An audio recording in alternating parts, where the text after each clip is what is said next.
Hey guys, it's Mia. Let's go over this Paleteful Packs box for October.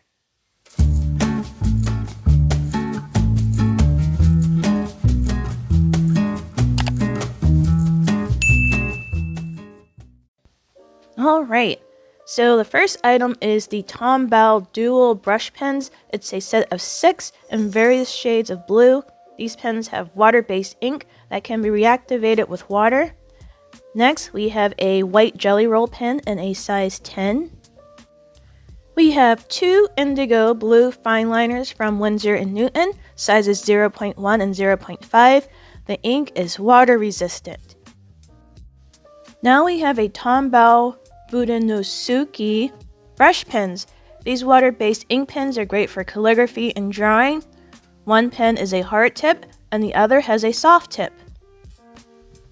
Here we have a Tombow blending kit. This kit contains an empty spray bottle, a colorless blender, a palette, and an instructional guide on how to blend.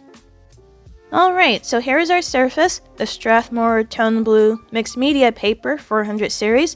This pad is 6 by 8 inches, 184 pounds, and 300 grams per square meter. Last, we have our Paleteful Pack sticker. Okay, so that was everything in the box, so let's start swatching. I'm starting out with the Budenosuke pens. I actually received one of these in another art box some time ago. Can't remember which one, but these pens are decent and you can make various lines with them. One of these pens is supposed to have a hard tip and the other one a soft tip. I found the soft tip one to still be stiff, but it still does the job. The fine liners, they're okay. They'll be added to my growing fine liner collection. Unfortunately, the 0.5 fine liner ran out of ink, but Paleteful Packs sent out an email stating Winsor & Newton got in touch with them and told them that the 0.5 fine liner was defective. So we're going to get a new fine liner in next month's box, and it's going to be cool gray. Now I'm using the white Jelly Roll pen. And the ink in this one is coming out nice and smooth, and it shows up very well on this dark mixed media paper. Moving on, this mixed media paper is supposed to accept wet and dry media, but if you apply too many layers to this paper, it starts to pill and look fuzzy. The paper is very thick and sturdy, but if I were to use this paper again, I would use pencil, charcoal, ink, and maybe even gouache or acrylic. I don't think I'd use alcohol markers either, but this paper just doesn't seem to handle too much water. I'm not into water-based markers.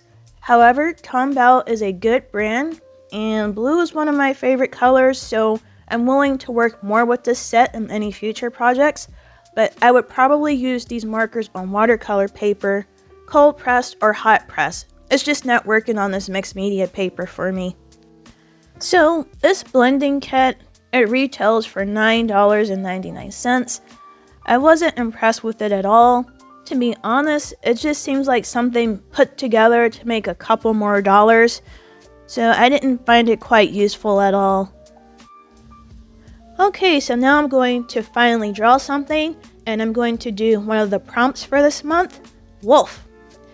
Yeah, so this month's box was just okay for me. I just wasn't blown away at all. All of the items on their own were great, but when it came to the Tombow markers and mixed media paper, they just weren't a good pair. As I said before, heavy application of the markers caused the paper to pill, and that destroyed the integrity of the paper. I just don't like pilling, not on paper, not on my sweaters, and not on my blankets. So yeah, this wasn't a good pairing. Maybe a different brand of mixed media paper would have been better suited. As I always say, not all mixed media paper is the same. And this Strathmore paper isn't bad at all. I would definitely use it again, but not with anything too liquidy. So you guys, what do you think of this month's box? Let me know in the comments. Thanks for stopping by, and don't forget to like and subscribe. And I'll see you in the next video. Bye!